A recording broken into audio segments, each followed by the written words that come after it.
Tapi penyakit ini menjadi masalah yang penting. Gagal ginjal ini yaitu disebabkan karena penanganan perilaku hidup kita tidak sehat, sahabat Koi Bunda. Oleh karena itu penyakit ini biasanya tidak ditandai dengan gejala yang spesifik, cuman bisa kita diprediksi tanda-tandanya seperti pinggang kita daerah ginjalnya sakit, jumlah air seni yang kita keluarkan setiap hari itu berkurang atau juga berlebihan tergantung dari fase penyakit ginjalnya. Juga bisa kita lihat sesak napasnya, mudah lelah, sahabat Koi Bunda.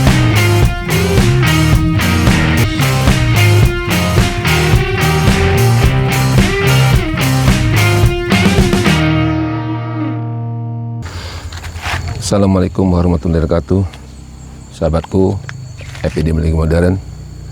Kali ini kita berada di TPU, tempat pemakaman umum Kelurahan Margamulya, dalam rangka mengantarkan jenazah pada tempat terakhirnya.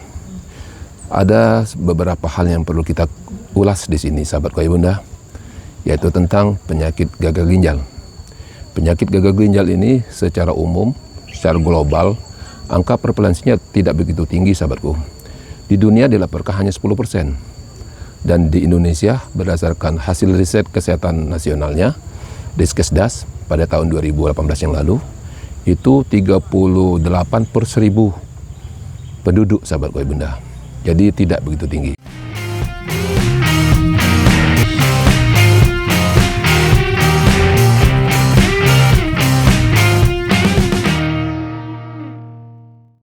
Tapi penyakit ini menjadi masalah yang penting. Gagal ginjal ini yaitu disebabkan karena penanganan perilaku hidup kita tidak sehat, sahabat Koi Bunda.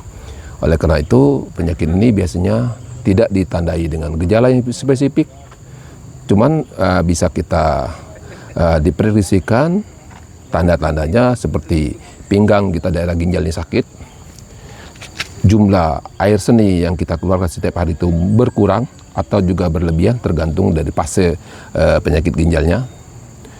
Juga bisa kita lihat sesak napasnya, mudah lelah, sahabat Koi Bunda. Karena di rongga paru-parunya itu terjadi peredaran darah yang tidak lancar dan ada keracunan-keracunan yang tidak sempurna ginjal untuk menyaringkan darah itu. Sehingga gangguan peredaran darah, gangguan kadar darah sel-sel darah merah itu mengalami hal yang berarti, sehingga merasa sesak napas atau mudah lelah. Juga disertai dengan bengkak-bengkak kaki, odem, sahabat Koi Bunda. Dan penyakit ini juga bisa dipicu oleh beberapa penyakit lain seperti kencing manis, darah tinggi. Oleh karena itu, sebagai upaya untuk mencegahnya, harus kita membiasakan dengan PHBS, perilaku hidup bersih dan sehat. Pertama, kita makan harus gizi seimbang.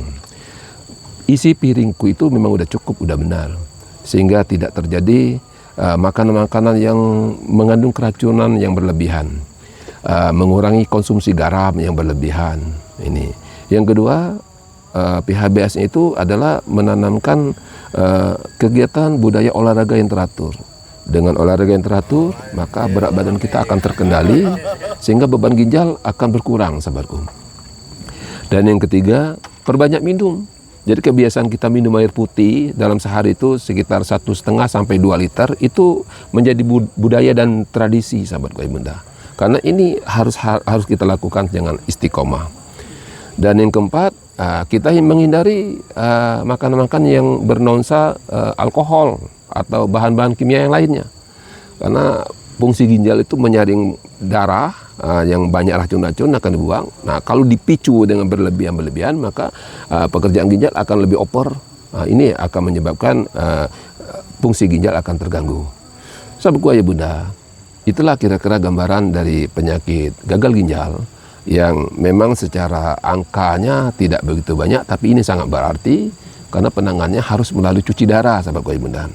Dan penanganan secara medis memang harus dirujuk ke rumah sakit dan itu harus dikelola oleh dokter-dokter spesialis.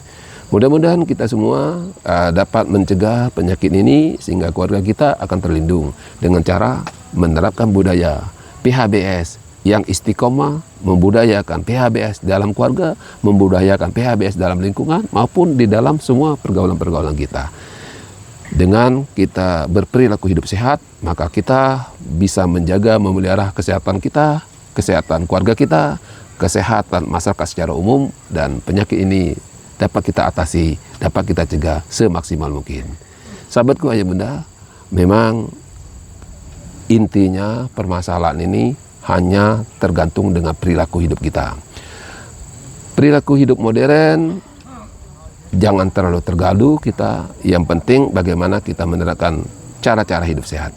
Terima kasih, saya Muhammad Nizar dari TPU Marga Mulia mengucapkan mohon maaf lahir batin, mudah-mudahan kita senantiasa diberi kemudahan, kelancaran dan lindungan Allah dalam keadaan sehat yang optimal. Terima kasih. Wassalamualaikum warahmatullahi wabarakatuh.